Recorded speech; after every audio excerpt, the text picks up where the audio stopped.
Bismillahirrohmanirrohim. Assalamualaikum warahmatullahi wabarakatuh. Alhamdulillahilladzi bini'amatihi tatimmus sholihat. Pada hari ini kita bisa belajar kembali pelajaran pendidikan agama Islam dan budi pekerti bab 7 tentang zakat, infak, dan sodako. Selamat menyaksikan.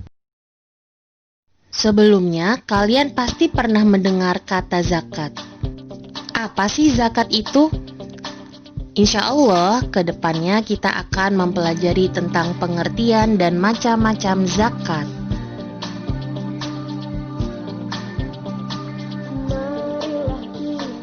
Apakah zakat penting? Ya, zakat merupakan kewajiban yang harus dijalankan oleh umat Islam. Zakat merupakan wujud kepedulian terhadap sesama umat Islam. Zakat bertujuan untuk membantu saudara seiman yang kurang mampu. Selain itu, zakat juga merupakan rukun Islam yang ketiga. Sekarang kita akan mempelajari pengertian zakat. Zakat menurut bahasa adalah bertambah, bersih, atau suci. Pengertian zakat menurut istilah adalah nama dari sebagian harta yang diberikan kepada golongan tertentu dengan beberapa syarat. Ada dua macam zakat yang harus dikeluarkan oleh umat Islam. Yang pertama, zakat mal. Zakat mal adalah membersihkan harta dengan mengeluarkan sebagian kecil dari harta yang dimiliki oleh seorang muslim kepada orang yang berhak menerimanya. Hukum mengeluarkan zakat mal adalah fardu ain. Kedua adalah zakat fitrah. Zakat fitrah adalah mengeluarkan harta berupa makanan pokok menjelang Idul Fitri atau pada bulan Ramadan. Zakat fitrah wajib dilakukan bagi setiap umat Islam, laki-laki maupun perempuan, dewasa ataupun anak-anak.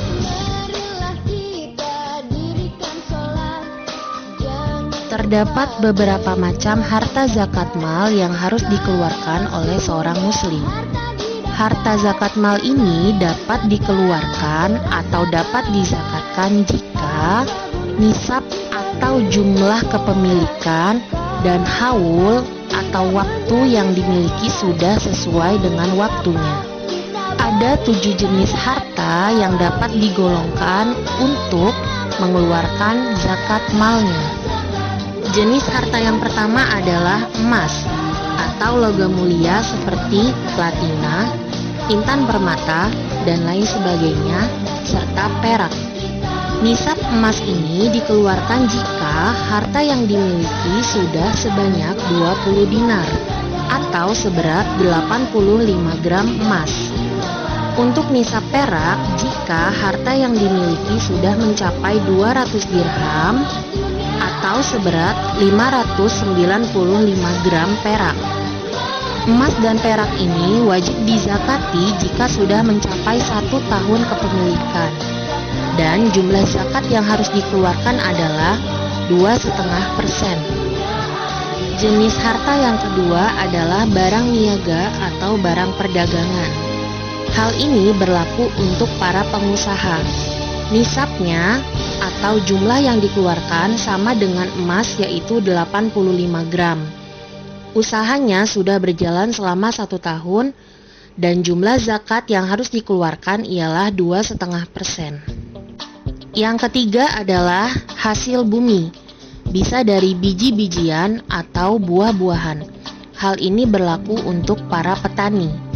Nisabnya adalah jika hartanya sudah mencapai 5 wasak atau 1050 liter. Dikeluarkannya setiap panen dan sudah mencapai nisabnya. Jumlah zakat yang harus dikeluarkan bisa 10% jika pengairannya alami atau 5% jika pengairannya memerlukan biaya. Yang keempat, rikas. Rikas adalah barang temuan atau harta terpendam. Jika rikasnya berbentuk emas, maka nisabnya adalah 20 dinar atau seberat 85 gram.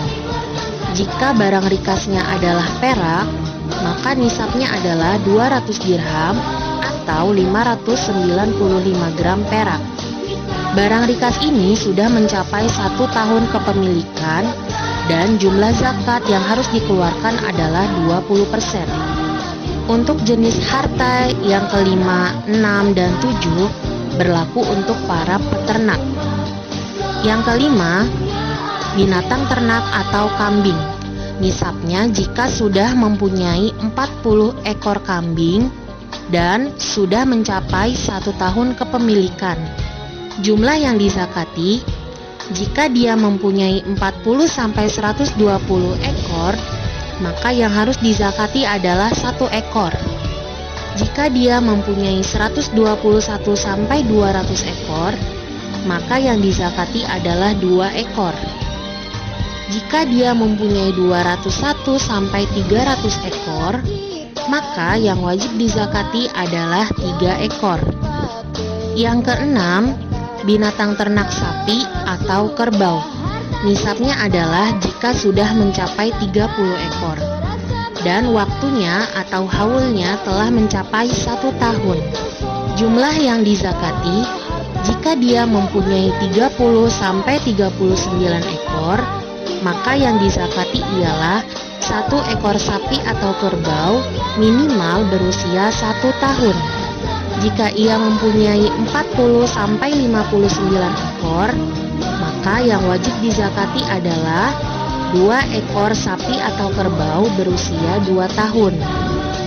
Jika dia mempunyai 60-69 ekor, maka yang wajib dizakati adalah 2 ekor minimal berusia 1 tahun. Yang ketujuh, binatang ternak unta. Nisabnya jika seseorang sudah memiliki 5 ekor unta dan telah mencapai 1 tahun kepemilikan, maka jumlah yang dizakati ialah jika dia mempunyai 5-9 ekor unta, maka yang dizakati adalah 1 ekor yang berusia 2 tahun. Jika dia mempunyai 25-35 ekor unta, maka yang dizakati ialah 1 ekor berusia 2 tahun. Jika dia mempunyai 36-45 ekor unta, maka yang wajib dizakati adalah 2 ekor unta yang berusia minimal 1 tahun. Keterangan jenis-jenis harta pada zakat mal ini dapat kalian baca kembali pada buku PAI halaman 82-83. Zakat mal ini wajib dilakukan untuk orang Islam yang mampu dan telah memenuhi syarat. Jika tidak mau mengeluarkan zakat, ia termasuk orang-orang yang ingkar kepada Allah Subhanahu wa Ta'ala dan termasuk orang yang berdosa.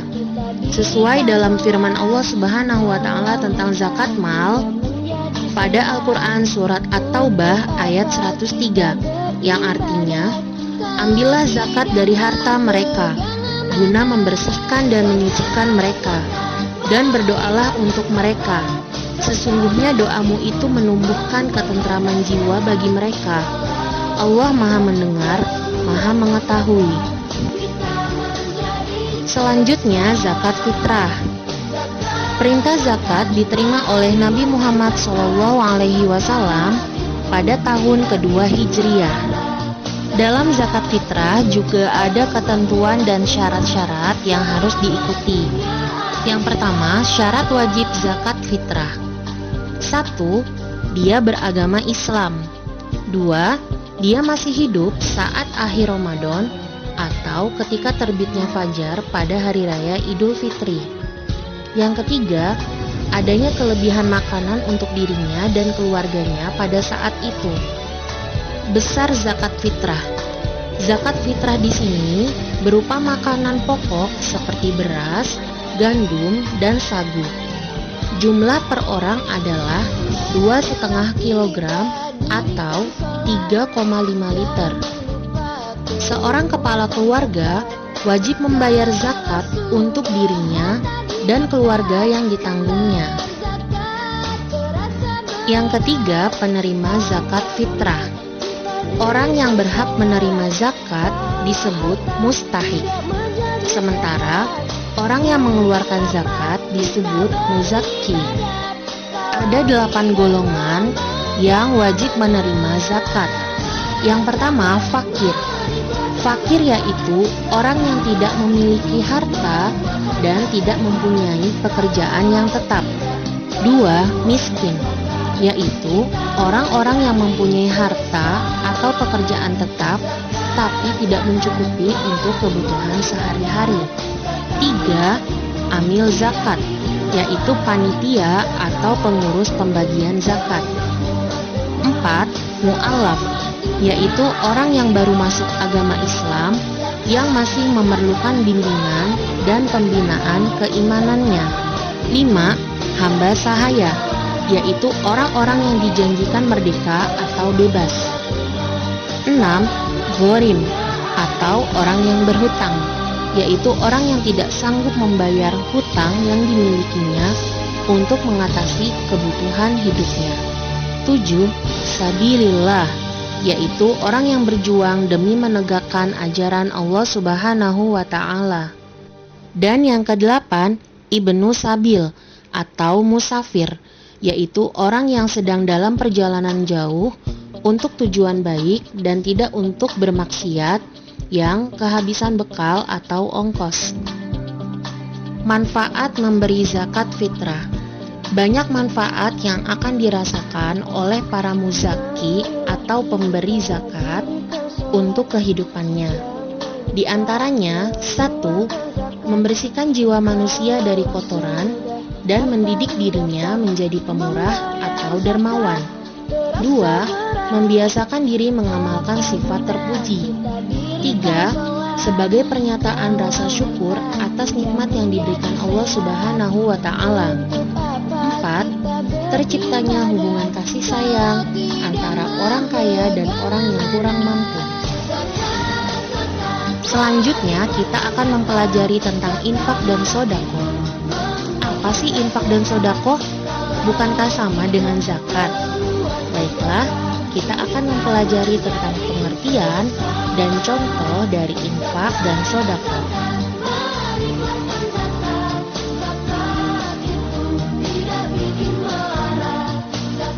Pengertian infak. Infak adalah mengeluarkan sebagian harta benda yang dimiliki untuk kepentingan atau kemaslahatan bersama. Infak merupakan ibadah yang sangat dianjurkan oleh agama. Dalam infak tidak ada nisab atau jumlah ketentuan dan ketentuan waktu. Maka infak bisa dilakukan kapanpun, berapapun, dan oleh siapapun. Pengertian sodaqoh. Sodaqoh adalah pemberian harta secara sukarela untuk seseorang ataupun suatu lembaga. Sodaqoh ini dapat berupa materi atau harta ataupun non-materi.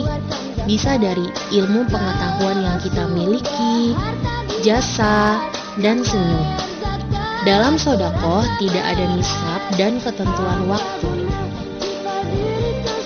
Selain perintah zakat, infak, dan sodaqoh, Islam menganjurkan umatnya agar memperbanyak amal-amal kebajikan lainnya, antara lain sebagai berikut. Ada beberapa pemberian yang dianjurkan. Yang pertama, hibah, yang kedua, wakaf, dan yang ketiga, fidyah. Hibah adalah pemberian yang diberikan dengan tidak mengharap imbalan atau ganti. Sesuatu yang dihibahkan tidak boleh diambil kembali oleh pemberinya. Contoh, Aska memberikan pakaian yang masih baru kepada Hisham, maka pakaian tersebut pindah ke pemilikan. Yang kedua, wakaf. Wakaf adalah pemberian harta yang bersifat permanen untuk kepentingan ibadah atau sosial masyarakat. Contoh, jika kita mempunyai tanah, kita dapat mewakafkan tanah tersebut untuk perluasan atau pembangunan masjid dan lain-lain. Yang ketiga, fidyah. Menurut bahasa, fidyah adalah tebusan. Menurut istilah, fidyah adalah penebusan yang wajib dilakukan karena tidak dapat melaksanakan kewajiban. Contoh, seorang ibu yang melahirkan pada bulan Ramadan, otomatis dia tidak dapat mengikuti puasa. Maka, puasanya harus diganti dengan membayar fidyah. Selain amalan yang dianjurkan sebagai kebajikan, ada pula amalan atau pemberian yang dilarang. Salah satunya adalah rishwah. Rishwah adalah suap. Dalam Islam, rishwah sangat diharamkan untuk dilakukan. Rishwah atau suap ini bisa terjadi pada semua kehidupan masyarakat. Dalam hadis riwayat Ahmad, Allah Subhanahu wa Ta'ala melaknat orang yang memberikan dan orang yang menerima suap. Contoh rishwah atau suap ini ialah memberikan uang agar memperlancar urusannya sehingga berhasil mencapai apa yang diinginkan. Hal ini sungguh dilaknat oleh Allah Subhanahu wa Ta'ala. Setelah kita mempelajari tentang pengertian, macam-macam jenis harta dari zakat, infak, dan sodako, sekarang kita akan membahas tentang fungsi zakat, infak, dan sodako. Harta yang dimiliki oleh setiap manusia hanyalah titipan Allah Subhanahu wa Ta'ala. Manusia hanya diberi amanah untuk mengurus dan menggunakan harta sesuai kebutuhan. Zakat, infak, dan sodako mempunyai fungsi sosial kemasyarakatan. Dengan zakat, infak, dan sodako, maka akan melahirkan solidaritas dan kepedulian sosial serta menghilangkan kesenjangan sosial antara orang kaya dan miskin. Zakat, infak, dan sodakoh merupakan suatu ibadah yang sangat dianjurkan. Terdapat hikmah pada zakat, infak, dan sodakoh. Antara lain, 1. Mengikis sifat kikir dan melatih seseorang untuk menjadi dermawan agar dapat mensyukuri nikmat Allah Subhanahu wa Ta'ala. 2. Menciptakan ketenangan dan ketentraman bagi pemberi dan penerima zakat. Zakat dapat menghilangkan kedengkian dalam hati. 3. Menjadi dorongan atau motivasi untuk terus mengembangkan harta benda, baik dari segi mental, spiritual, ataupun ekonomi. 4. Menciptakan dan memelihara persatuan dan persaudaraan sesama umat manusia dan menumbuhkan solidaritas sosial secara nyata. Alhamdulillah, selesai sudah materi kita pada bab 7 ini. Semoga kalian dapat memahami materi tentang zakat, infak, dan sodakoh dengan baik. Silahkan catat hal-hal penting yang perlu kalian catat. Jangan lupa tuliskan komentar kalian pada channel ini. Alhamdulillah, saya tulis nama kalian. Kelas 6, tulis nama kelas kalian. Sudah menyimak materi zakat, infak, dan sodakoh dari awal sampai akhir. Jangan lupa untuk menekan tombol like dan subscribe, serta share sebanyak-banyaknya materi ini. Mudah-mudahan dengan satu share kalian bermanfaat untuk semua umat. Billahi taufik wal hidayah. Wassalamualaikum warahmatullahi wabarakatuh.